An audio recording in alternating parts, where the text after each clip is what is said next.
আলহামদুলিল্লাহিল্লাযী ওয়াহদাহু ওয়াসসালাতু ওয়াসসালামু আলা মান লা নাবিয়্যা বা'দাহ।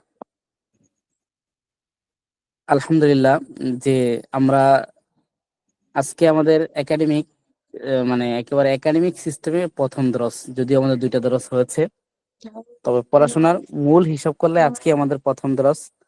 তো আমরা রবের শুকরিয়া আদায় করি যে আল্লাহ পাক রব্বুল আলামিন আমাদেরকে আলেম হওয়ার নিমিত্তে ফরজুল আইন একাডেমি কর্তৃক যে আয়োজনটা আছে, আলেম কোর্স, সেখানে রেজিস্ট্রেশন করে সেখানে যে আমি ইলমে ওহীর শিখার উদ্দেশ্যে আল্লাহ আমাকে কবুল করেছেন, এই জন্য শুকরিয়া আদায় করি আলহামদুলিল্লাহ। এবং আমাকে যে শিখানোর জন্য আল্লাহ আমাকে তৌফিক দিয়েছেন, জন্য আমিও শুকরিয়া আদায় করি আলহামদুলিল্লাহ। তো প্রথমে একটু বিষয়টা বলে নেই যে আল্লাহ পাক রব্বুল আলামিন আমাদেরকে সৃষ্টি করেছেন একমাত্র তার ইবাদত করার জন্য। কোরআনুল কারীমের মধ্যে আল্লাহ পাক রব্বুল আলামিন এই মর্মে বলেন, ওমা খলাকতুল জিন্না ওয়াল ইনসা ইল্লা লিয়াবুদুন, আমি মানব এবং জিন জাতিকে একমাত্র আমার ইবাদত করার জন্য সৃষ্টি করেছি। এখন ইবাদত মানে আল্লাহ পাক রব্বুল আলামিনের আদেশে আল্লাহ তাআলা আনুগত্য প্রকাশ করা, আল্লাহ তাআলা আদেশে আমলের মাধ্যমে আল্লাহর আনুগত্য প্রকাশ করা। যেমন আমাদের ফিকহ শিক্ষার মধ্যে আসবে, ইবাদত মানে হচ্ছে এটা। তো এই ইবাদত একটা মানে একটা বিষয় আর কি এটা। তো যেই কোনো বিষয় আমি যদি কিছু কাজ করি, মানে যেই কোনো বিষয় আমি কিছু করি, তাহলে কিন্তু ওই বিষয়ের নিয়ম কানুন আমাকে জানতে হয়। অর্থাৎ নামাজ একটা ইবাদত, নামাজ কিভাবে পড়বো সেটা নিয়ম কানুন আমাকে জানতে হবে। রোজা একটা ইবাদত, রোজা কিভাবে রাখবো সেটা নিয়ম কানুন আমাকে জানতে হবে। ব্যবসা বাণিজ্য একটা ইবাদত, ব্যবসা বাণিজ্য কিভাবে করব সেটা নিয়ম কানুন আমাকে জানতে হবে। জিহাদ একটা ইবাদত, জিহাদ কিভাবে করব এর নিয়ম কানুন আমাকে জানতে হবে। তো এই জিহাদ করার জন্য আল্লাহ আমাদেরকে সৃষ্টি করেছেন, নামাজ পড়ার জন্য আল্লাহ আমাদেরকে সৃষ্টি করেছেন, রোজা রাখার জন্য আল্লাহ আমাদেরকে সৃষ্টি করেছেন, হালাল ভাবে ব্যবসা বাণিজ্য করার জন্য আল্লাহ আমাদেরকে সৃষ্টি করেছেন, হালাল ভাবে যুদ্ধ করে গনিমতের মাল অর্জন করার জন্য আল্লাহ আমাদেরকে সৃষ্টি করেছেন। তো এই যে এই সবগুলা হচ্ছে ইবাদত। তো ইবাদত গুলা করার জন্য আল্লাহ আমাদেরকে সৃষ্টি করেছেন। এবার দেখেন, দুনিয়ার কোন একটা কাজ যদি কেউ করে, তাহলে সে কিন্তু সেটার উপর প্রশিক্ষণ নিতে হয়, শিখতে হয়, প্লাস প্রশিক্ষণ নিতে হয়। তাহলে এটা কিভাবে সম্ভব যে জান্নাতে যাবেন, আমরা যাব যেই জিনিসের মাধ্যমে, অর্থাৎ ইবাদত করার মাধ্যমে, আর ওই ইবাদতটা আমরা না শিখে, প্রশিক্ষণ না নিয়ে আমি এটা করবো আর জান্নাতে চলে যাব, এটা আসলে কোনোভাবেই পসিবল না। মানে পৃথিবীর ইতিহাসে এমন কোন মানে ইঞ্জিনিয়ার নাই যিনি না পড়ে না প্রশিক্ষণ নিয়ে তিনি ইঞ্জিনিয়ারের উপর সফল হয়েছেন। পৃথিবীর এমন কোন ডাক্তার নাই যিনি না শিখে না প্রশিক্ষণ নিয়ে ডাক্তারের উপর সফল হয়েছেন। পৃথিবীর এমন কোন ব্যবসায়ী নাই যিনি না শিখে না প্রশিক্ষণ নিয়ে তার ব্যবসায় সফল হয়েছেন।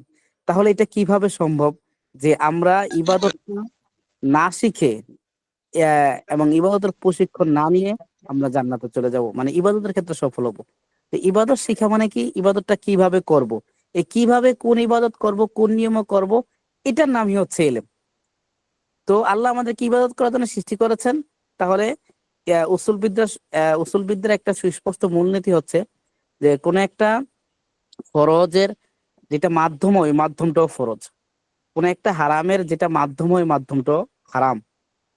যেমন যেমন অজু তো স্বাভাবিক অবস্থায় অজু ফরজ না, কিন্তু নামাজ পড়ার জন্য অজুটা কিন্তু ফরজ। নামাজ পড়ার জন্য আমি এখন নামাজ পড়বো, নামাজে দাঁড়ানোর জন্য এখন আমার অজু নাই, তখন কিন্তু আমার জন্য অজু করা ফরজ, কিন্তু স্বাভাবিক অবস্থায় অজু ফরজ না। তো তখন অজুটা কেন ফরজ হলো? কারণ অজু ছাড়া ওই ফরজ নামাজ কাজটা করা যায় না। আর যেই কাজটা, যেই মাধ্যম ছাড়া কোনো ফরজ আদায় করা যায় না, ওই মাধ্যমটাও ফরজ হয়ে যায়। যেই মাধ্যম ছাড়া কোনো ওয়াজিব আদায় করা যায় না, ওই মাধ্যমটাও ওয়াজিব হয়ে যায়। বা যেই সমস্ত মাধ্যমের কারণে হারামে জড়িত হয়ে যেতে হয়, ওই সমস্ত মাধ্যমগুলোও কিন্তু হারাম হয়ে যায়। তো তাহলে এখন এই যে এলেম যে ইবাদত যে করা, আর এই ইবাদতের পদ্ধতি জানা ছাড়া, শিখা ছাড়া কখনোই করা সম্ভব না। ইবাদতের পদ্ধতি জানা শিখা ছাড়া, তো ইবাদতের পদ্ধতি জানা শিখার নামই হচ্ছে এলেম। তাহলে বোঝা গেল এলেম তো এমন মুতলাকান ফরজ, আর ইবাদত করার জন্য দ্বিতীয় আরেকটা ফরজ কারণ দাঁড়ালো, যে ইবাদত ফরজ আর ইবাদত করা যায় না যে সমস্ত কারণে, ওই সমস্ত কারণগুলো ফরজ। আর ইবাদত করা যায় না ইলেম না শিখলে, ইবাদত মানে কি, কোনটা কিভাবে করবে, কোনটা কিভাবে ছাড়বে, নামাজ শুরু করবে কিভাবে, শেষ করবে কিভাবে, বৈঠক করবে কিভাবে, কেরাত ইমাম সাহেব কিভাবে পড়বে, মুসল্লিরা কিভাবে পড়বে, এগুলাই কিন্তু ইবাদত। তো এগুলা করা ছাড়া, এগুলা শেখা ছাড়া কিন্তু ইবাদত করা যায় না। তো এই কারণেই আসলে এমনি তো তলাবুল ইলমি ফারিদাতুন আলা কুল্লি মুসলিম, যে এলেম তলব করা প্রত্যেক মুসলমানের উপর ফরজ, এটা তো এমনি আলাদা একটা ফরজ আছে। আর ইবাদত করা যায় না এলেম ছাড়া, এই কারণে। আর প্রত্যেকটা ফরজের মাধ্যম, যেটা ছাড়া ফরজটা আদায় করা যায় না, প্রত্যেকটা ওয়াজিবের মাধ্যম, যেটা ছাড়া ওয়াজিব আদায় করা যায় না, এবং প্রত্যেকটা হারামের মাধ্যম, যে মাধ্যমটা হারাম কাজে পৌঁছিয়ে দেয়। কেউ যদি মোবাইল কেউ যদি মোবাইল টিপতে টিপতে এমন হয় যে সে নিজেকে নিয়ন্ত্রণ করতে পারে না, অশ্লীল ছবি, অশ্লীল ভিডিওর দিকে চলে যায়, তখন তার জন্য কিন্তু মোবাইল ব্যবহার করা হারাম। কিন্তু মুতলাকান মোবাইল ব্যবহার করা হারাম না। কেন তার জন্য হারাম হলো? কারণ অশ্লীল ভিডিও দেখা হারাম। আর অশ্লীল ভিডিও তাকে নিয়ে গেছে কোথায়? মোবাইলে নিয়ে গেছে, অশ্লীল ভিডিওর কাছে। এই জন্যই কিন্তু এই জন্যই কিন্তু এই সমস্ত লোকদের জন্য মোবাইল ব্যবহার করা হারাম। তো এর একটা উজ্জ্বল উদাহরণ আরেকটা দেই যে হারামের ক্ষেত্রে, যেমন আসলে শরীয়তে সবচেয়ে জঘন্যতম, মানে যে হারামটা, জঘন্যতমের মধ্যে অন্যতম একটা জঘন্যতম হারাম হচ্ছে জিনা করা। মানে জিনা করে একটা হারাম। এই দেখেন, আজকে অনেক সময় নষ্ট হয়ে গেল। জিনা করা যে হারাম, তো এই জিনার দিকে অনেক সময় আমাদেরকে নিয়ে যায় কোন কোন জিনিস, যখন হ্যাঁ, আমরা ঘুমাও কথাবার্তা ঘুমাও। বলি যে ক্লাস, আমার আওয়াজ তো শোনা যাচ্ছে? জি উস্তাদ। জি উস্তাদ, শোনা যাচ্ছে। জি। তাহলে আমি ছাড়া সবাই একটু মিউট করে ফেলেন। তো দেখেন, পর্দা আল্লাহ আমাদের উপর ফরজ করেছেন, তো এই পর্দার বিধানটা আমাদের জিনা হারাম করেছেন।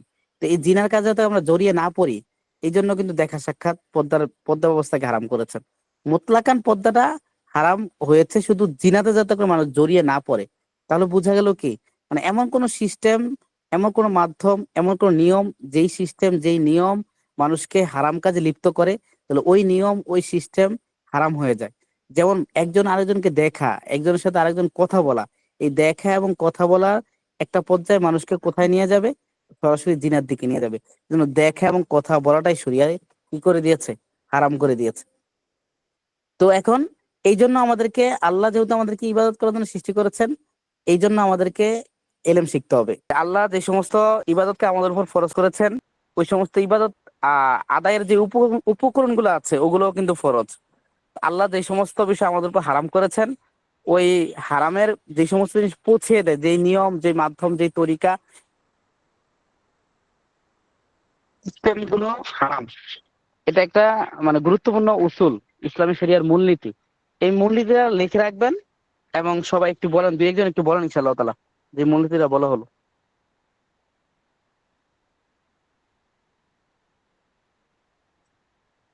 আমার কথা শুনতে পাচ্ছেন তো সবাই? জি, শুনতে পারতেছি উস্তাদ। জি উস্তাদ, একজন শোনা যায়। বলেন, মানে ভুলে গেলেও সমস্যা নেই, না পারলে মানে মানে আমি বলা শুরু করলে মানে আমি কোনো কিছু বললে বলে ফেলবেন। মানে পারেন না পারেন এর কোনো কথা না, মানে অন্য সাথে সময় উস্তাদ, নষ্ট হবে আর কি। আমরা তো ছিলাম, আমি ছিলাম না, জি শুনি নাই। উস্তাদ, উসুলটি হচ্ছে এই ফরজ যে কাজের মাধ্যমে করা হয় ওই মাধ্যমটাও ফরজ হয়ে যায়, আর জি হারামের মাধ্যমটাও হারাম, কুফরের মাধ্যমটাও কুফর হয়। তো জি জি এই জি অনুযায়ী যেহেতু ইবাদত করার জন্য ইলমের প্রয়োজন হয়, অর্থাৎ ইবাদতের জন্য ইলমটা হচ্ছে একটা মাধ্যম, এই কারণে জি ফরজ ইবাদতের জন্য ইলম অর্জন করাও ফরজ। এমনিতে স্বতন্ত্রভাবে রাসূলুল্লাহ সাল্লাল্লাহু আলাইহি সাল্লামের হাদিস অনুযায়ী ইলম অর্জন করা ফরজুল আইন, অর্থাৎ ইলম অর্জন করা এটা একটা ডাবল ফরজ। জি জি মাশাআল্লাহ। জি হুম, তাহলে আমরা মোটামুটি বুঝতে পেরেছি আলহামদুলিল্লাহ। উম তো যাই হোক, এই জন্য আসলে আমাদেরকে এলেম শিখতে হবে, এলেম শেখার কোনো বিকল্প নাই। তো এখন কথা হচ্ছে, এলেম যে শিখবো, এলেম আছে হলো কোরআন এবং হাদিসে। বলেন, এলেম কোথায় আছে? কোরআন কোরআন এবং এবং হাদিস। কোরআন এবং হাদিসে এলেম আছে। তার মানে বোঝা গেল আমাদেরকে কোরআন এবং হাদিস শিখতে হবে। তো এখন আমরা আসি যে কোরআন এবং হাদিস তো আমাদেরকে শিখতে হবে। কোরআন এবং হাদিস কোন ভাষায় লেখা, কি বলেন আপনারা? দুই একজন কথা বলবেন। আরবি ভাষায়। আরবি ভাষায় লেখা কোরআন এবং হাদিস। তাহলে বোঝা গেল ইবাদতের জন্য এলেম শিখা হচ্ছে আমাদের ফরজ। আর এলেমটা হলো কোরআন এবং হাদিসে, আর কোরআন এবং হাদিসটা হলো আরবি ভাষায়। তার মানে বোঝা গেল ওই এলেম শিখাটা ততক্ষণ পর্যন্ত কারো হবে না যতক্ষণ পর্যন্ত আরবি ভাষাটা কারো শেখানো হয়। তার মানে ওই আরবি ভাষা যতক্ষণ পর্যন্ত কারো শেখানো হবে ততক্ষণ পর্যন্ত তার এলেম শিখা হবে না। এলেম শিখা যতক্ষণ পর্যন্ত কারো না হবে ততক্ষণ পর্যন্ত সে ইবাদত করতে পারবে না। তাহলে ওই যে এলেম শিখার মতো, তাহলে ওই যে ইবাদতের মাধ্যম এলেম শিখাটাও, আরবি ভাষাটা শিখাও হয়ে গেল। তাহলে এই দৃষ্টিকোণ থেকে আরবি ভাষা শিখাও ফরজ। মানে এই পরিমাণ আরবি ভাষা শিখা ফরজ, যেই পরিমাণ আরবি ভাষা শিখলে আপনি কোরআন এবং হাদিস থেকে ইলমটা শিখতে পারেন। একেবারে পণ্ডিত হয়ে যাওয়া এটা জরুরি না, ঠিক আছে? এই পরিমাণ আরবি ভাষা ফরজ। তবে এখানে ফরজের স্বতন্ত্র ফরজুল কিফায়া হবে। আর এখানে ফরজের অর্থটা হচ্ছে ফরজুল কিফায়া হবে। তার মানে দেশের মধ্যে কোনো একটা জেলায় বা কোনো একটা অঞ্চলে বা মানে মোটামুটি ভাবে বিশাল সংখ্যক কিছু লোক আছে যারা আরবি ভাষাও জানে। ওই সমস্ত লোকদের কাছ থেকে শিখে অন্য ভাইয়েরা ইলম শিখে ফেলবে। কিন্তু আমরা যারা দ্বীনের বুঝ পেয়েছি বর্তমান এই কুফর শিরিক নিফাকি জাহিলিয়ার যুগে, তারা কিন্তু আসলে আমাদের উপরে এটা কিন্তু জরুরি। এই কারণে জরুরি, কারণ এখন আরবি ভাষা যারা জানে অধিকাংশই হচ্ছে তাদের এলেমটা হচ্ছে শয়তানি এলেম। তার মানে তাদের এলেম কুফুরকে রদ করার পরিবর্তে, কুফুরের মূল উৎপাদন করার পরিবর্তে কুফুরকে আরো প্রতিষ্ঠিত করে, শিরিককে উৎপাদন করার পরিবর্তে শিরিককে আরো প্রতিষ্ঠিত করে, জাহিলিয়াকে উৎপাদন করার পরিবর্তে জাহিলিয়াকে প্রতিষ্ঠিত করে। তো এই জন্য এখন আমরা যারা বুঝছি এই যে এই বিষয়গুলা, এগুলা জাহিলিয়া, এগুলা নিফাক, এগুলা শিরিক, এই ব্যবস্থাপনা কুফরি ব্যবস্থাপনা, এই ব্যবস্থাপনা জাহিলিয়া ব্যবস্থাপনা, তাহলে আমাদের অন্যরা তো এটা বুঝতেছে না, তা আমরা এটা বুঝছি। এখন আমরা বুঝলে আমাদের এটা মূল উৎপাদন করতে হবে। করতে হলে আমাকে কি করতে হবে? এলেম শিখতে হবে। তো এলেমটা কোথায় আছে? কোরআন এবং হাদিসে। তো কোরআন এবং হাদিসের ভাষাটা কি আরবি ভাষা, তাহলে আমাকে আরবি ভাষা শিখতে হবে। মানে ফরজুল কিফায়ার দিকে তাকিয়ে কিন্তু আবার বিষয়টা এমন হবে না যে ওই আলেমদের উপর ছেড়ে দিব, কি আলেমরা তো মোটামুটি আরবি ভাষা শিখে গেছে, আমাদের আর লাগবে না। না, আলেমরা যে এই পরিমাণ আলেম আরবি ভাষা বাংলাদেশে এখনো শিখে নাই, যেই পরিমাণ আলেম আরবি ভাষা শিখলে মানে তাওহীদপন্থী আলেম, হক্কানি আলেম, মানে দ্বীনি আলেম, শরীয়তের আলেম, ঠিক আছে, প্রকৃত পক্ষে যাদেরকে আলেম বলা হয়, এই পরিমাণ আলেম এখনো বাংলাদেশে আরবি ভাষা শিখা হয় নাই। যেই পরিমাণ আলেম শিখলে আসলেই শিরিককে মূল উৎপাদন করা যায়, কুফুরকে মূল উৎপাদন করা যায় এবং জাহিলি জীবন ব্যবস্থার পরিবর্তন ঘটিয়ে ইসলামী জীবন ব্যবস্থা আনা যায়। এই জন্য আসলে আমাদেরকেও মানে ওই ফরজুল কিফায়ার নিয়মের দিকে তাকিয়ে কিন্তু এলেমের ক্ষেত্রে শীতলতা করার কোনো সুযোগ কোনোভাবেই নেই। তাহলে আমরা বুঝতে পারলাম আমাদেরকে এলেম শিখতে হবে। তবে এলেমটা শিখবো কোত্থেকে? কোরআন এবং হাদিস থেকে। আর কোরআন হাদিসের ভাষা যেহেতু আরবি, তাই আরবি ভাষাটা আমাদেরকে শিখতে হবে। কেবল কথাটা তো বুঝতে পেরেছেন আমার সবাই? জি ওস্তাদ জি। এতটুকু বুঝছেন তো আরবি ভাষাটা কেন শিখতে হবে? তো এবার আসেন, তো আমাকে আমাকে এলেম শিখতে হবে, আর এলেম শেখার জন্য প্রথম আরবি ভাষা শিখতে হবে। 2 নাম্বার, আমাকে কি শিখতে হবে আসলে? মানে আপনি শরিয়া বোঝার জন্য, শরিয়া মানে কি? মানে ইসলামের মৌলিক মূলনীতিগুলো বোঝার জন্য, মৌলিক বিধিবিধান বোঝার জন্য আপনাকে কি শিখতে হবে? এটা একটু ধারণা দিয়ে দিই প্রথম, তাহলে সহজ হবে। প্রথম আপনাকে আরবি ভাষা শিখতে হবে। আরবি ভাষার সাথে আপনাকে এই পরিমাণ নাহু সরফ শিখতে হবে, যেই পরিমাণ নাহু সরফ না শিখলে আরবি ভাষাটাই বোঝা যায় না। 2 নাম্বার। 3 নাম্বার হচ্ছে এখন আরবি ভাষা যখন হয়ে যায়, তখন আপনাকে কোরআন এবং হাদিসের ভিতরে চলে যেতে হবে। তখন কোরআন এবং হাদিস শিখা শুরু করতে হবে। কোরআনের অনুবাদ শিখতে হবে, হাদিসের অনুবাদ শিখতে হবে। হ্যাঁ, কোরআন এবং হাদিসের অনুবাদ শিখার সাথে কোরআন এবং হাদিস যাতে করে সঠিকভাবে অনুবাদটা বুঝতে পারি, মর্ম উপলব্ধি করতে পারি, হাদিসের মর্ম সঠিকভাবে বুঝতে পারি এবং উপলব্ধি করতে পারি, এই কারণে আমাদেরকে শিখতে হবে উলুমুল কোরআন এবং উলুমুল হাদিস। মানে হাদিস হাদিস বোঝার মূলনীতি এবং কোরআন বোঝার মূলনীতি, এগুলো আমাদেরকে শিখতে হবে। এটা হলো 3 নাম্বার বিষয়। 1 নাম্বার আরবি ভাষা শিখতে হবে, 2 নাম্বার কোরআন এবং হাদিসের অনুবাদ জানতে হবে, 3 নাম্বার কোরআন এবং হাদিসের অনুবাদ জানার পরে এগুলোর মর্মগুলো সঠিকভাবে বোঝার জন্য আমাদেরকে আহ মূলনীতি, হাদিস বোঝার মূলনীতি এবং কোরআন বোঝার মূলনীতি শিখতে হবে। তা হাদিস বোঝা এবং কোরআন বোঝার মূলনীতি অনুযায়ী যেই বুঝটা আমাদের অর্জন হবে, এই বুঝটাও সঠিক কিনা এটাকে মাপতে হবে উসুলুল ফিকের উসুলুল ফিক দিয়ে। এগুলো পরবর্তী বিস্তারিত বুঝবেন, এটাকে মাপতে হবে উসুলুল ফিক দিয়ে। তো উসুলুল ফিক দিয়ে যখন দেখবো যে কোরআন এবং হাদিসের মূলনীতি অনুযায়ী আমি কোরআন এবং হাদিস থেকে যেটা বুঝছি এটা ঠিক আছে উসুল ফিকের নীতি অনুযায়ী, তাহলে বুঝতে হবে এইবার আমার ঠিক আছে, আমি এটার উপর আমল করতে পারি। তাহলে প্রথমে আরবি ভাষা শিখতে হবে, তারপর কোরআন এবং হাদিসের দিকে চলে যেতে হবে, কোরআন এবং হাদিসের অনুবাদ শিখতে হবে। কোরআন এবং হাদিসের অনুবাদ ঠিক মতো আমি বুঝলাম কিনা, এজন্য কোরআনের মূলনীতি এবং হাদিসের মূলনীতি শিখতে হবে। কোরআন এবং হাদিসের মূলনীতি অনুযায়ী যেই বুঝটা আমার অর্জন হলো, ওই বুঝটাও ঠিক কিনা এটা বোঝার জন্য আমাকে উসুলুল ফিক মূলনীতিতে মাপতে হবে। এতটুকু একটা পর্যায়ে গেল মোটামুটি। দ্বিতীয়ত, এখনকার যুগে যেহেতু আসলে আমরা আসলে এই শিরিক নিফাক জাহিলিয়ার খুবই ছড়াছড়ি জয় জয়কার, আমাদের ইমানের অবস্থা খুবই খারাপ, আমাদের তাকওয়ার অবস্থা খুবই খারাপ। এই জন্য দেখা যায় যে আমরা অধিকাংশ ওলামায়ে কেরামই এখন সরাসরি সব বিষয়গুলো কোরআন হাদিস থেকে বুঝতে পারি না। এই কারণেই আমাদের সালাফরা, ইমাম আবু হানিফারা, ইমাম শাফিরা, ইমাম মালিকরা, ইমাম আহমদুল্লাহ হাম্বলরা যেই ফিক আমাদের কাছে রেখে গিয়েছেন, ওই ফিকটা একটা মানে ওই ফিকটা পড়তে হবে। ফিক আসলে আলাদা কোনো বিষয় না, যেহেতু কোরআন এবং হাদিসকে আমরা ওইভাবে বুঝি না, ওনারা যেভাবে বুঝছেন, আর ওইভাবে না বুঝার কারণে কোরআন এবং হাদিসের অনেক আমল আমরা ইচ্ছাগুলো ছেড়ে দিতে হবে যদি আমরা ফিককে গ্রহণ না করি। এই কারণে আমাদেরকে ফিকটাও পড়তে হবে। তো পড়তে হবে, এটা কোনো মূল বিষয় না, মানে যেই বিষয়গুলো আসলে কোরআন হাদিস থেকে সরাসরি বুঝতে না পারি, ওই বিষয়গুলো শুধু ফিক পড়বো না। মানে এই যে এত ফিকের কিতাব জি জি পড়লাম, এত ফিকের কিতাব পড়ে হাদিস কিন্তু নাই, মানে হাদিস নাই, কোরআন নাই। যেমন প্রথম ধরেন না, এই যে উর্দু, তাইসির, মিজান, নাহবির, হেফজ এই 5 বছর কিন্তু কোরআনও নাই, হাদিসও নাই, কিছুই নাই। হ্যাঁ, কাফিয়াতে গিয়ে কিছু কোরআন তরজমা শুরু হয়, সরবাইকে কিছু কোরআন তরজমা শুরু হয়, এবং দারানি গিয়ে কোরআন তরজমা শুরু আছে, আর মেশকাতে গিয়ে হাদিস শুরু হয়। এবার দেখেন, প্রথম 5টা বছর একটা ছেলে পড়ে, সে পড়তেছে কি কোরআন এবং হাদিস বুঝার পড়া পড়তেছে। তো একটা 5 বছর তার শেষ হয়ে যায়, কোরআন এবং হাদিস নাই। পড়ানো হয় কি? পড়ানো হয় হচ্ছে উর্দু, ফার্সি, বক্কর চক্কর যা কিছু আছে, এসব বুঝবে, ভালো বুঝবেন, মাইকেল দরজা পড়ছেন, ঠিক আছে? কি পড়ানো হয়? জি ভাই, জি মানে ভাই। আজে আজে বাজে যত জিনিস আছে, ঠিক আছে? এটার উদাহরণ আমি দেই এইভাবে।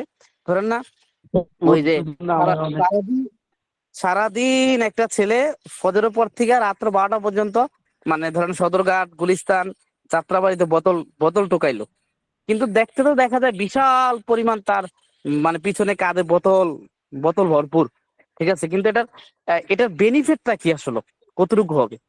এত পরিশ্রম দেখতে অনেক বেশি দেখা যাচ্ছে। তার মানে বর্তমান যে সিলেবাসটা আমাদের চলতেছে, এই সিলেবাস অনুযায়ী যদি অনেক বেশি পড়াও হয়, অনেক বেশি পড়া হয়, তারপর এটা ফলাফল জিরো। কারণ পড়া তো এগুলো পড়া না। মানে আপনাকে ধরেন না, একটা ছেলে ধরেন না, কেউ মানে কামারের কাজ শিখবে এখন, বা একটা দাও বানাবে, সে যদি লোহার উপর বাইনা দিয়া সারাদিন খালি মাটির উপর বাইরায়, এবার সে 10 যুগ 20 যুগ বাইরে কোনো দাও তৈরি হবে কি বলেন? কিন্তু লোহার উপর না বাড়ি দিয়ে সে বাড়ি দিচ্ছে হলে গিয়ে মাটির উপর। মানে এবার সে মাটির উপর যতই বাড়ি দিক, মাটি বাড়ি দিতে দিতে পুকুর খনন করে ফেলুক, মানে দাও কি তৈরি হবে কখনো? দা বা কাঁচি না বা না, কুড়াল, কখনোই তৈরি কি হবে না। বলেন? তাহলে আমাদের সমস্যা যেটা, আমরা শিখবো কোরআন হাদিস, কোরআন হাদিসের পড়া নাই। এই আজে বাজে সব পড়তে পড়তে গোলেস্তা বস্তা থেকে শুরু করে আরো যে অবস্থা কত করুন, এগুলা করতে করতে করতে করতে আমাদের অবস্থা শেষ। এখন ওই যে এত ফিক পড়ার কারণে যে একটা খারাপ নজির স্থাপন হয়ে গেছে, সেটা হচ্ছে কি, এই যে ফিক মানে ব্যক্তির বক্তব্য, যদিও ব্যক্তির বক্তব্য নিতে হবে, সেটা কোরআন এবং হাদিস না বুঝতে পারলে ব্যক্তির বক্তব্য নিয়ে আমি কোরআন এবং হাদিসের অনুযায়ী আমল করব। তো এটা হলো ব্যক্তির বক্তব্য, এটা হচ্ছে ফেক। কিন্তু এই ব্যক্তির বক্তব্য পড়তে পড়তে পড়তে পড়তে আমাদের অবস্থা এমন হয়ে যায় যে কোরআন হাদিস যেহেতু পড়ি না, তখন রাসূলের বক্তব্য যখন ব্যক্তির বক্তব্য বিপরীত চলে যায়, তখন বলে ওই ব্যক্তি কি কম বুঝে নাকি।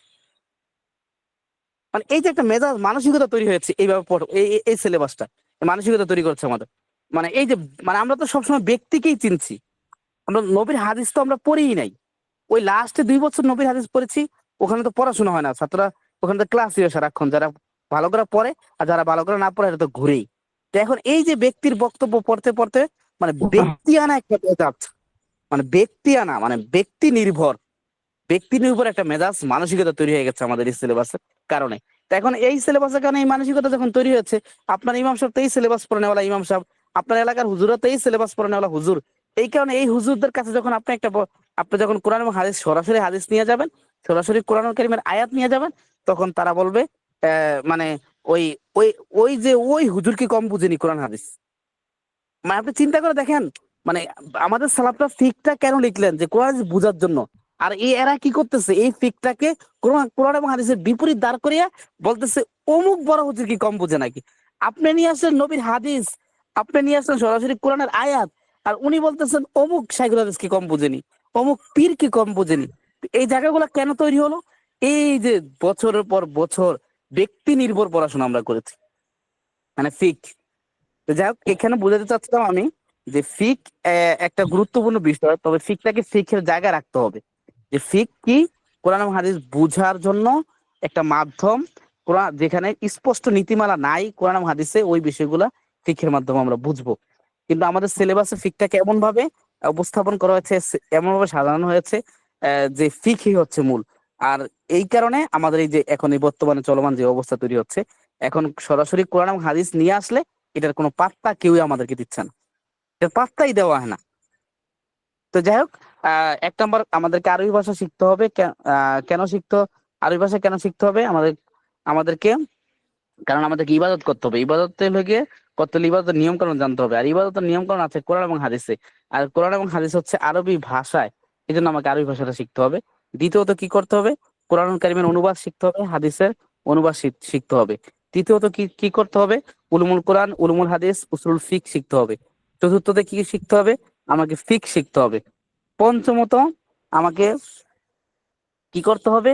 এই যে আমি ধরেন কোরআন হাদিস শিখলাম, তারপর হচ্ছে ফিক শিখলাম, যা কিছু সবকিছু শিখলাম, তো এই শিক্ষাগুলো আসলেই কার্যত ঠিক আছে কিনা, কার্যত মানে একেবারে প্রায়োগিক ভাবে ঠিক আছে কিনা, এইটার জন্য বোঝার জন্য আমাকে সিরাত পড়তে হবে।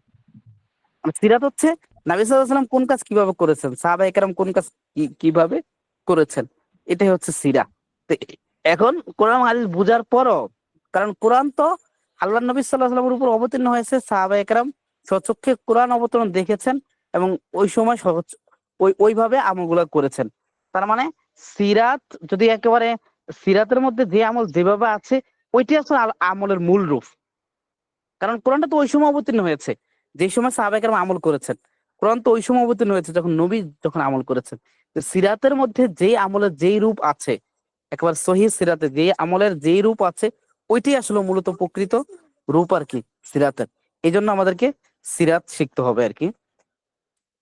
তারপরে আর আকীদার বিষয়টা তো, এটা তো মানে আসলে আকীদার বিষয় যদি বলি, সেটা হচ্ছে কোরআনটাকে যদি কেউ কোরআনের জায়গা থেকে মানে পড়ে আর কি, কোরআনের জায়গা থেকে পড়ার চেষ্টা করে, তখন আকীদা আর আলাদা কারো শিখতে হয় না।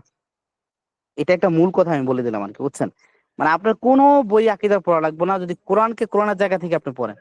কোরআনকে কোরআনের বুঝ অনুযায়ী পড়েন, সালাফদের মেজাজ দিয়ে পড়েন, মানে এই যুগের মেজাজ না, মানে সালাফদের মেজাজ অনুযায়ী যদি কেউ কোরআন পড়ে, যে এই যুগের যেই যত সব মানে নফসের ধোঁকা আছে, যত সব বদ্দিনী সিস্টেম আছে, যত সব মানে বদ্দিনী আমল আছে, প্রায়োগিক যত রূপ আছে কোরআনের বদ্দিনী, এগুলাকে মাথা থেকে ঝেড়ে ফেলে মানে সালাফদের মেজাজে কোরআনটাকে আপনি বোঝার চেষ্টা করেন, নবী সাহাবা ইকরামের মেজাজে কোরআনটাকে বোঝার চেষ্টা করেন, তাহলে কোরআনটা শুরু থেকে শেষ পর্যন্ত যদি বুঝে বুঝে পড়েন, তাহলে আলাদাভাবে আকীদা শিখা লাগবে না, কোনোভাবেই লাগবে না আলাদা আকীদা শিখা।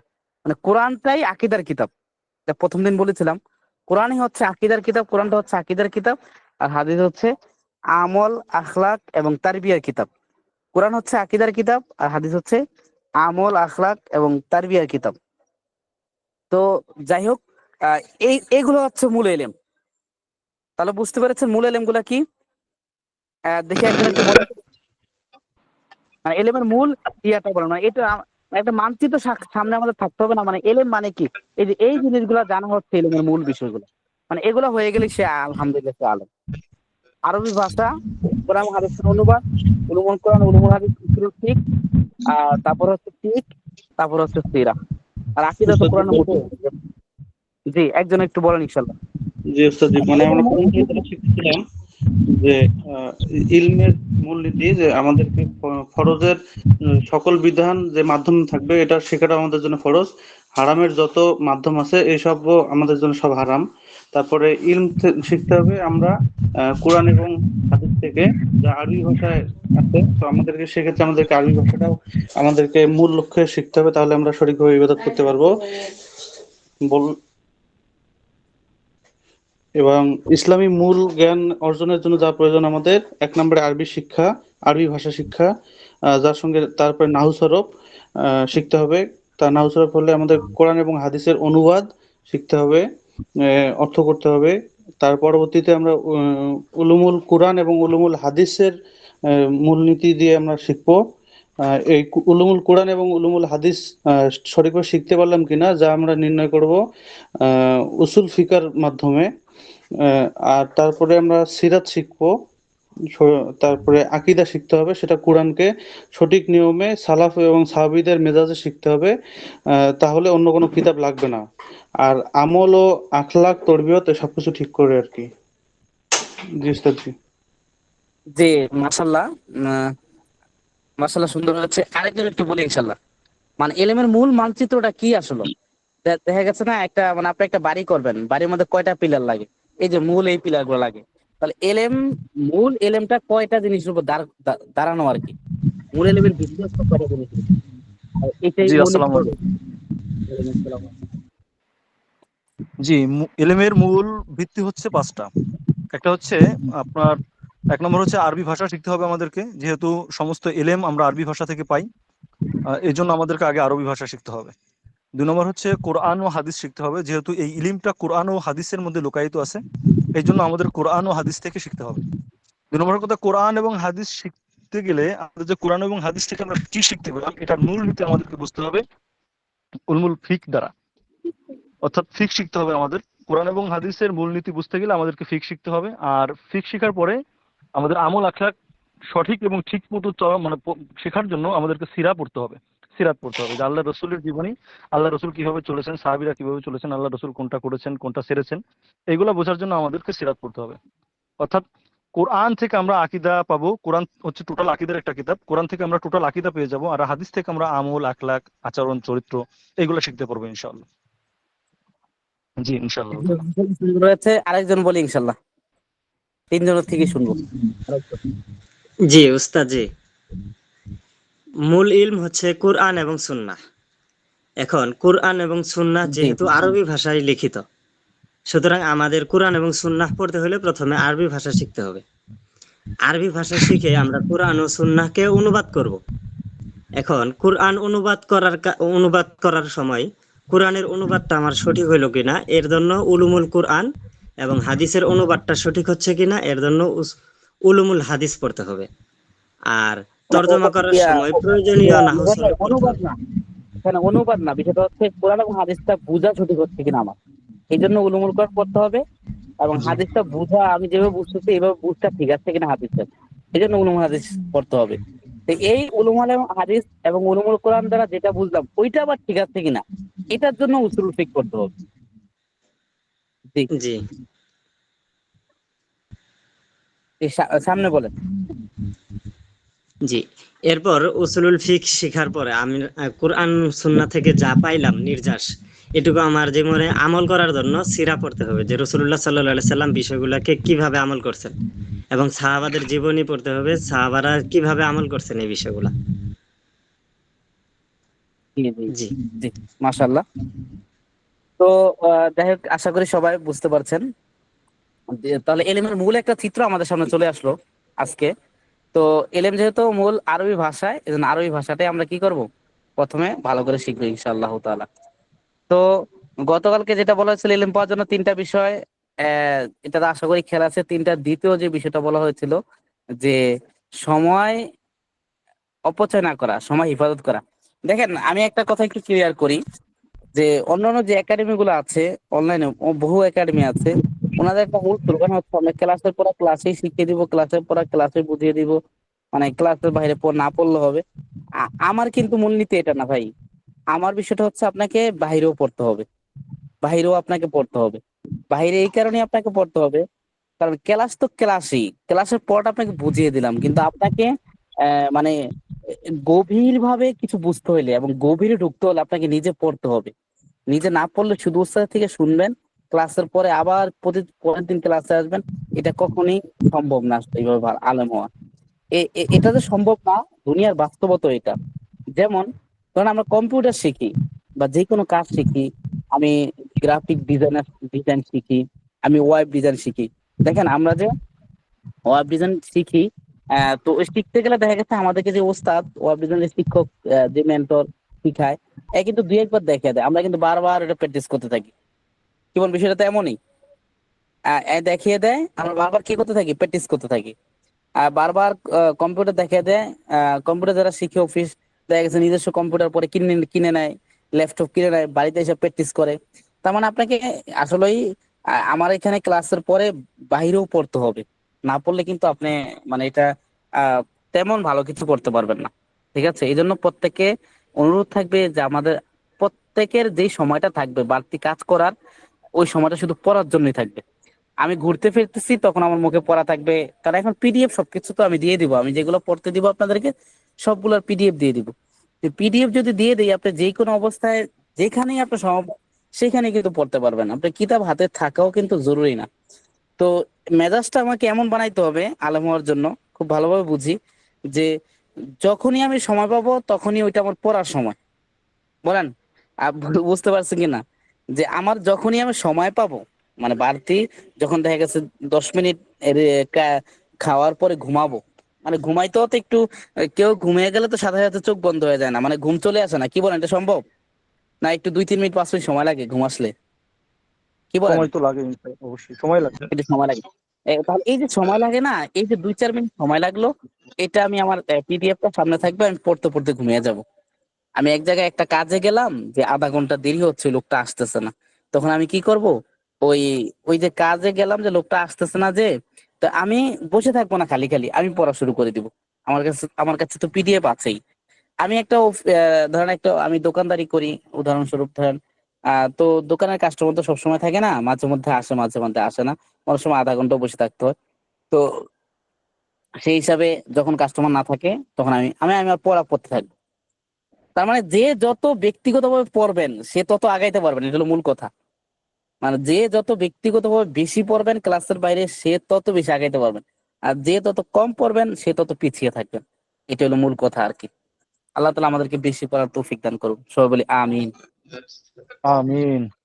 জি, তাহলে আমরা কিতাবের অল্প একটু অংশ আজকে আমরা শুরু করি ইনশাআল্লাহ তাআলা। তো আমরা যে কিতাবটা পড়বো তা আরবি শিখার কিতাব। এর নামই দিয়েছে আত-তরিকু ইলাল আরবিয়্যাহ, এসো আরবি শিখি। আত-তরিকু পথ, ইলা দিকে, আল আরবিয়া মানে আরবি ভাষা, মানে আরবি ভাষার উম যদি আমি সাবলীল তর্জমা করি, আমরা এসো আরবি শিখি অর্থ হয়। এই কিতাবটা হচ্ছে এই 3 খণ্ডে, ফি সালাসাতি আজজাইন। যে ফি সালাসাতি, সালাসা মানে 3, আজজাইন মানে অংশ আর কি, 3 অংশ মানে 3 খণ্ডে। কিতাবটি 3 খণ্ডে। আল জুজুল আউয়াল মানে প্রথম খণ্ড আমাদের শুরু হচ্ছে। তো এই কিতাবের মুসান্নিফকে আবু তাহের মিসবাহ। যে তালিফ মানে মুসান্নিফ, মানে লেখক কে, আবু তাহের মিসবাহ। তা আবু তাহের মিসবাহ সাহেব কিতাবটা লিখেছেন, উনি জীবিত আছেন। মাদ্রাসা, একটা মাদ্রাসার প্রতিষ্ঠাতা, অনেক কিতাব আছে লিখিত ওনার, তার মধ্যে এটা একটা কিতাব। এবং এই কিতাবটা আসলে অত্যন্ত গুরুত্বপূর্ণ একটা কিতাব। এবং বাংলাদেশের বাংলাভাষী মানুষের জন্য আমার কাছে মনে হয় যে আরবি ভাষা এর চাইতে বেস্ট কোনো কিতাব হতে পারে না, এটা অদ্বিতীয় কিতাব আর কি আরবি ভাষা শিখার ক্ষেত্রে আর কি। তো কিতাবটার নাম হচ্ছে এসো আরবি শিখি। কিতাবটা 3 খণ্ডে লেখা। এটা প্রথম খণ্ড। কিতাবের লেখকের নাম আবু তাহের মিসবাহ। তো আমরা মোটামুটি এতটুক তো একজন একটু বলি,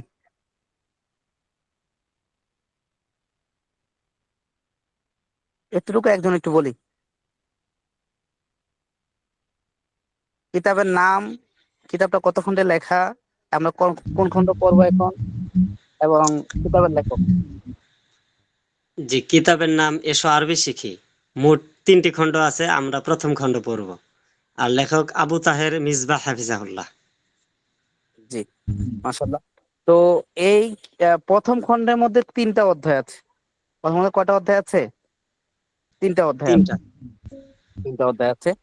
তো 3টা অধ্যায়ের একটু কাহিনীটা বলি। 3টা অধ্যায়, প্রথমে এক অধ্যায় ছিল। প্রথম খণ্ড একই অধ্যায় ছিল। তখন আবু তাহের মির্জা সাহেব যখন তার বড় মেয়েকে পড়ান, এখানে লেখা আছে, শুরুতে বাংলাগুলো পড়ে নেবেন ইনশাল্লাহ আপনারা। তখন কিতাব ওনার কাছে মনে হয়েছে যে আসলে একটু কষ্টসাধ্য, পারতেছে না।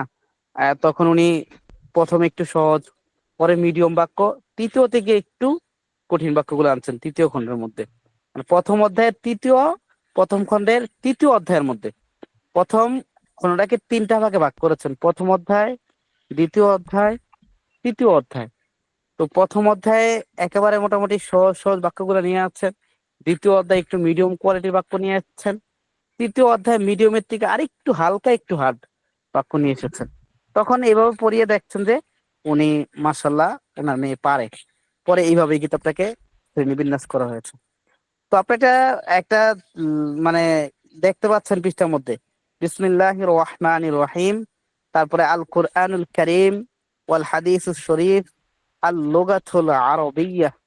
তো কি বলেন, দেখতে পাচ্ছেন তো সবাই? জি।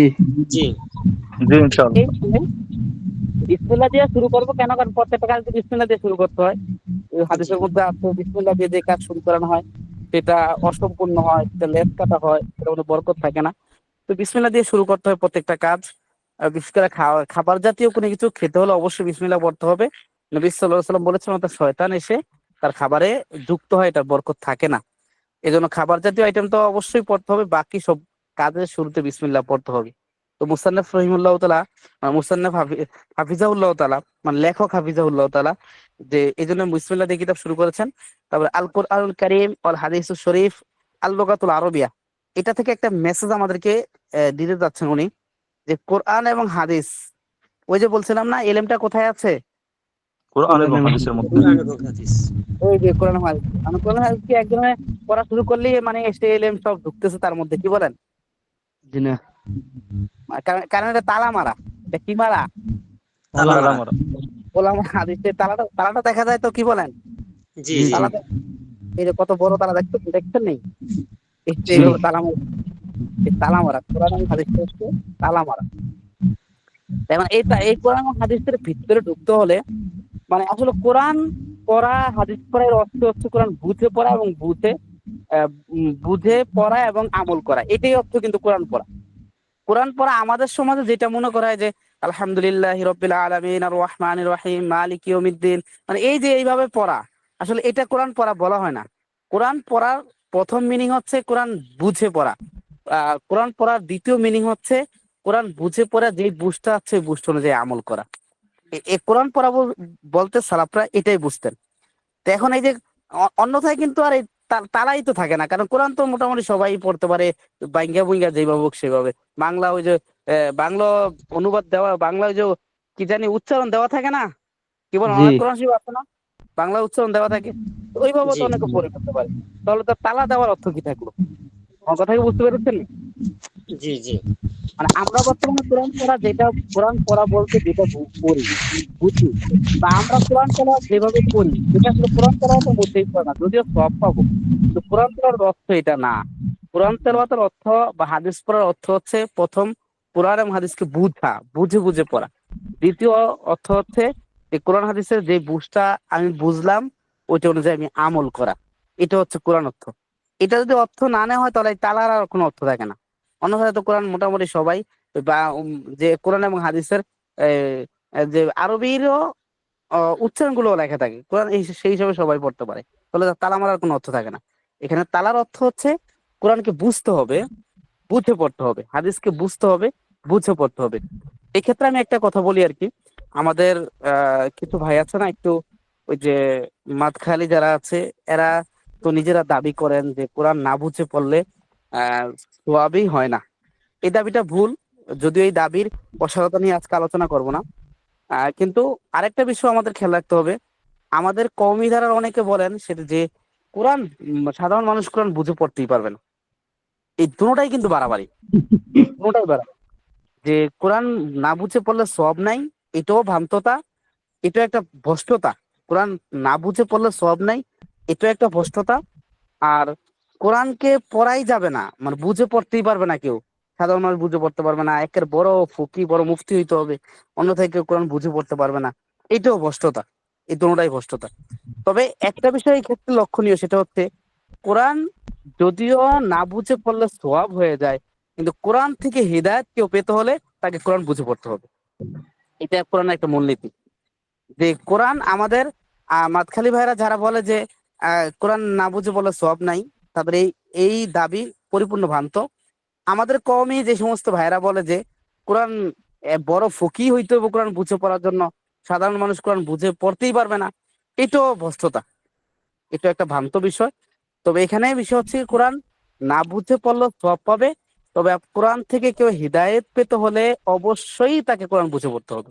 আমাদের সালাফরা কোরআন পড়া অর্থ বুঝতেন যে কোরআন বুঝে পড়া। কোরআন শুধু এই যে তেলাওয়াত করে যাওয়া, মানে রিডিং বাংলা মতো পড়ে যাওয়া, এটাকে কোরআন পড়া বুঝতেন না। তো এই অর্থেই এখানে তালাটা মারা, যে তালা মারা। তালা মারা মানে কি, কোরআন এবং হাদিস বুঝে পড়া। আর আমরা তো বুঝে পড়তে পারবো না ততক্ষণ পর্যন্ত, যতক্ষণ পর্যন্ত আরবি ভাষাটা না জানবো।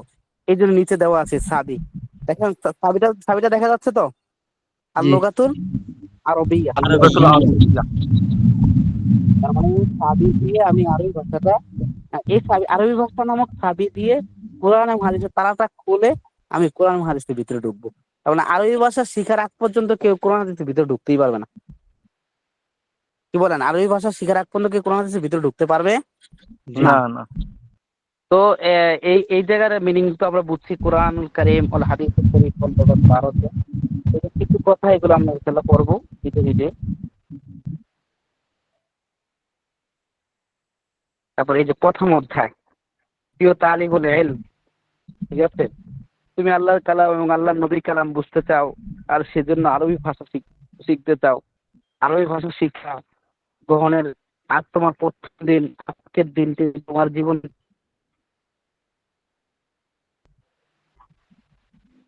থেকে হারিয়ে যাবে। তুমি যদি মেহনত করে লেখাপড়া করো তবু, যদি অলসতা করো, যদি অলসতা ও অবহেলা করো তবু সময় চলেই যাবে। থাকবে শুধু তোমার মেহনতের সুফল, যে সময় চলে যাবে তা ফিরে আসবে না।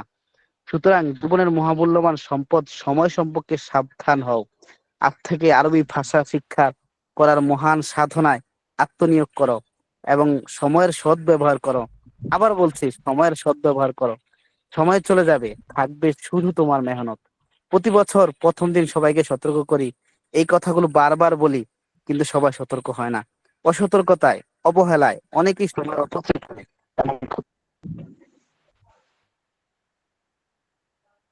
ঠিক দান করুন, আমিন।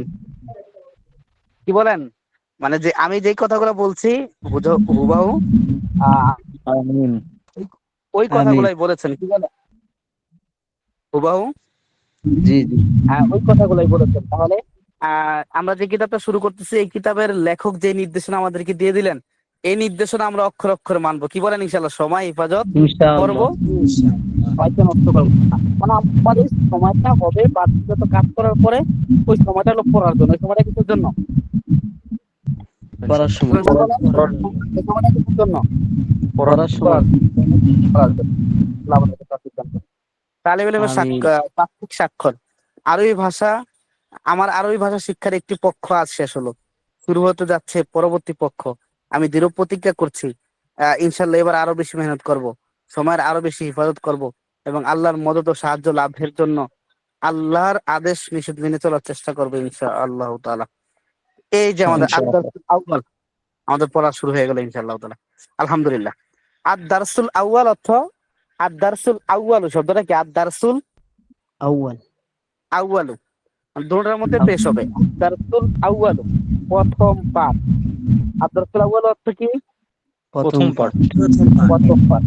তারপর আমরা পড়েছি কিতাবুন, একটি কিতাব, কুতুবুন একটি চেয়ার, বাবুন একটি দরজা, দারুন একটি দেওয়াল, কলামুন একটি কলম, বাইতুন একটি ঘর, মিসবাহুন একটি বাতি, হাতিরুন একটি হাত।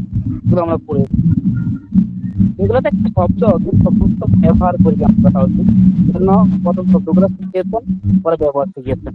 তো ব্যবহার করতে গিয়ে আমরা দেখা যাচ্ছে, আমরা যেমন মানুষ, পুরুষ আছি, মহিলা আছি, তো এই পুরুষ মহিলা উভয় ক্ষেত্রেই তো ভাষা কথা বলবো আমরা। এই জন্য পুরুষ মহিলার উভয় ক্ষেত্রে কিভাবে বলবো এটাও শিখিয়েছেন। এবং অনেক সময় কাছের বস্তুর ব্যাপারে বলি, অনেক সময় দূরের বস্তুর ব্যাপারে বলি। তো দূরের বস্তুর ব্যাপারে কিভাবে বলবো, কাছের বস্তুর ব্যাপারে কিভাবে বলবো, এগুলো এখানে শিখিয়েছেন। যেটা প্রথম হাজা, যে হাজা হচ্ছে হাজিহি, মানে এটা পুরুষবাচক যে বিষয়গুলা, এগুলা যদি কাছের হয়, হাজা হাজি হতো কাছের, জালিকা তিলকা হলো দূরের জিনিস বোঝায়। হাজা হাজি হতো মানে কাছের জিনিসকে বোঝায়, আর জালিকা তিলকা দূরের জিনিসকে বোঝায়। হাজা কিতাবুন আর হাজা হচ্ছে পুরুষ বাচক শব্দকে বোঝায়, হাজিহি মহিলাবাচক শব্দকে বোঝায়, দালিকা পুরুষবাচক শব্দকে বোঝায়, তিলকা মহিলাবাচক শব্দকে বোঝায়। তাহলে হাজা হাজিহি দালিকা তিলকা, ইহা হাজা হাজি হতো ইহা, আর দালিকা তিলকা হতো উহা বা সেটি। হাজা হাজি কাছের বা কাছের কোনো জিনিসকে বোঝায়, জালিকা তিলকা দূরের কোনো বিষয়কে বোঝায়। হাজা হাজা হচ্ছে পুরুষ কাছের, হাজি মহিলা কাছের, দালিকা পুরুষ দূরের, তিলকা মহিলা দূরের। মোটামুটি সবাই বুঝছি তো, কি বলেন? জি ইনশাআল্লাহ। জি ইনশাআল্লাহ। উস্তাদ তো জি আমার তারপরে একটু কেমন লাগতেছে। তারপরে হচ্ছে হাজা কিতাবুন। এবার হাজা কিতাবুন, একটি কিতাব, জালিকা কলামুন। এই দেখেন, ওই যে আমি যে বারবার বলি শব্দগুলো কেন মুখস্থ করতে ভালো করে, আপনি শব্দগুলো ভালো করে মুখস্থ করেন, আপনি এইভাবে পড়তে পারবেন। হাজা কিতাবুন একটি কিতাব, জালিকা কলামুন একটি কলম, হাজা মাসুন একটি মানে, জালিকা বাইতুন একটি ঘর, হাজা বাবুন একটি দরজা, জালিকা নিচে একটি পাতি, হাজা জিরান একটি দেওয়াল, জালিকা কুরসি উহা একটি চেয়ার, হাজা বাইতুন একটি ঘর, হাজা কুরসি উহা একটি চেয়ার, জালিকা মাসুন উহা একটি মসজিদ, হাজা সেরুন ইহা একটি খাট, হাজা জিদারুন উহা একটি দেওয়াল, জালিকা নির্বাণ উহা একটি বাতি, জালিকা সাদরুন উহা একটি খাট, হাজা বাবুন একটি দরজা, জালিকা জিদারুন উহা একটি দেওয়াল। এই দেখেন, শব্দ তো যদি ভালো করে মুখস্থ না করেন, এবার গুলো কি পড়তে পারবেন এইভাবে? কি বলেন? জি না। জি না। এই জন্য শব্দের অর্থ ভালো করে জি মুখস্থ না। করতে হবে, ঠিক আছে? উস্তাদ জি আমার ইনশাআল্লাহ। শব্দের অর্থ মুখস্থ করলে ইনশাআল্লাহ। আপনি যদি এবারত গুলো এইভাবে পড়ার পরে ওই প্রত্যেকটাই পার্ট এক পার্ট পড়ার পরে দ্বিতীয় পার্ট আপনি এমনি এমনি পারবেন যে শব্দ অর্থ মুখস্থ।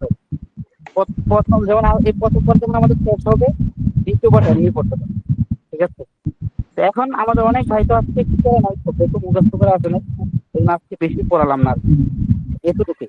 হাজা কিতাবুন ফিহা একটি কিতাব, যালিকা কলামুন ওয়া একটি কলম, হাজা মাসজিদুন ইহা একটি মসজিদ, যালিকা বাইতুন ওয়া একটি ঘর, হাজা বাবুন ইহা একটি দরজা, যালিকা মিসবাহুন ওয়া একটি বাতি, হাজা জিদারুন ইহা একটি দেওয়াল, যালিকা কুরসিয়ুন ওয়া একটি চেয়ার, হাজা বাইতুন ইহা একটি ঘর, হাজা কুরসিয়ুন ইহা একটি চেয়ার, যালিকা মসজিদুন ওয়া একটি মসজিদ, হাজা সারিরুন ইহা একটি খাট, হাজা জিদারুন ইহা একটি দেওয়াল, দালিকা মিসবাহুন ও একটি বাতি, দালিকা সারিরুন ও একটি খাট, হাজা বাবুন এ একটি দরজা, দালিকা জিদারুন উহা একটি দেওয়াল। যেহেতু আমাদের অনেক নতুন ভাই আছে, শব্দ তো পড়া নাই, আজকে কমই পড়লাম। একজন পড়েন ইনশাআল্লাহ তাআলা, শুধু এবার করুন। উস্তাদ জি আপনি একটু যে বিসমিল্লাহির হাজা, রহমানির রহিম। জি, কে প্রশ্ন করছিলেন করেন। ওই যে হাজা হাজি তিলকা, এটা একটু যদি আরেকবার একটু বুঝিয়ে দিতেন ভালো হতো। মানে এটা কেমন যেন জি আমার জি, লাগতেছে, আমি এর আগে তো আসলে জি বলতেছি, পড়িনি যেমন প্রথমে। হাজা হাজি এটা কাছের জিনিস বোঝায়, এই দুইটা শব্দ কাছের জিনিস। আর দালিকা তিলকা এগুলো দূরের জিনিস বোঝায়। তো হাজা হাজি কাছের জিনিস, কাছের জিনিস, জালিকা তিলকা দূরের জিনিস। এই হাজা হাজির মধ্যে হাজাটা কাছের পুরুষ বোঝায়, হাজিটা হাজি কাছের কাছের মহিলা বোঝায়, দালিকা দূরের পুরুষ বোঝায়, তিলকা দূরের মহিলা বোঝায়। দালিকা হচ্ছে দূরের। উস্তাদ, মহিলার ক্ষেত্রে কি এটি বলতে হবে? না, ইহা ইহা একজন ইহা। মহিলা। জি। তার মানে উস্তাদ জি মানে উস্তাদ হাজা বা এবং উনি একজন মহিলা। জালিকা এটা হচ্ছে উস্তাদ পুরুষের ওই ক্ষেত্রে। মহিলাবাচক শব্দগুলা বোঝার যে মূলনীতিটা এটা একটু বলে দেন, নতুন ভাইরাস তো অনেকে বোঝে না। না, এগুলো ওই সামনে আসবে, করা যেটা না আছে এটা এটা বলে, এটা তো এখন দরকার নাই, যখন দরকার জি হবে উস্তাদ। আমি সব বলে দেবো, ঠিক আছে? যখন যখন যেটা যেখানে যা বলা দরকার আমি বলবো সব। এটা এখন মহিলাবাদের শব্দটা এখন আসেই নাই, আসলে আমি বলে দেবো। জি, তার একজন মানে পড়েন। উস্তাদ জি সংক্ষেপে একটু বলি আমি উস্তাদ উস্তাদ, জি, যে হাজা আর হচ্ছে আপনার জালিকা, এই দুটো হচ্ছে পুরুষের ক্ষেত্রে। জি আর জি, হাজিহি আর তিলকা এই দুটো হচ্ছে মহিলার বচকের ক্ষেত্রে। এইটাই তো উত্তর, তাই না? না মানে ভাই। হাজাহা আহ জি জি, জি, কাছের জি। পুরুষের একটা ক্ষেত্রে। ছিল কতটা ছিল কাছে, দ্বিতীয় ছিল দূরে। জি জি। তো হাজা একজন হাজা কাছের পুরুষ, হাজহি কাছের স্ত্রী, আর জালিকা দূরের পুরুষ, তিলকা দূরের স্ত্রী অশোক, এটাই তো হচ্ছে, তাই না? জি জি জি, দূরের মহিলা। যে একজন এবারত করেন হাজা কিতাব জি ইনশাআল্লাহ। হাজা কিতাবুন একটি কিতাব, জালিকা কলমুন উহা একটি কলম, হাজা মসজিদুন ইহা একটি মসজিদ, জালিকা বাইতুন উহা একটি ঘর, হাজা বাবুন ইহা একটি দরজা,